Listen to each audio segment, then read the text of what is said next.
Tez, sog'lom, sifatli ozish. Ozganingizdan keyin qayta semirib ketmasligi uchun mana bu organingiz yaxshi ishlash kerak. Bu oshqozon osti bezi deyiladi. Qondagi qand miqdorini yagona organ parchalab beradigan. Mana shu organingiz yaxshi ishlasa, qayta semirmaysiz va tez ozasiz. U sharoitda realni zo'r usulni o'rgatib qo'yaman, diqqat bilan ko'rib saqlab oling. Mana shu organni sevib iste'mol qiladigan bitta mahsulot Avios suli deyiladi.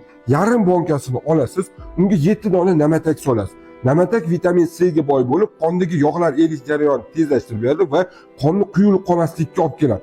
Keyin agar siz qalampir munchoq ichayotgan bo'lsangiz, ozish uchun to'g'ri qilasiz. 7 dona qalampir munchoqni solasiz, qaynoq suv solib bonkani to'ldirasiz. O'sha bonkani olib turib, водяной banya, suvli hammomga qo'yasiz. Nega? Bu konsentratsiyasini, faoliyatini oshirib beradi va yog'lar erish jarayonini tezlashtirib beradi.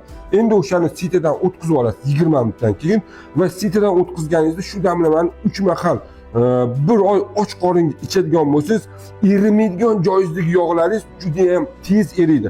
Albatta, like bosasiz, tarqatasiz. Siz bilan doktor Kamilov, e'tibor uchun rahmat.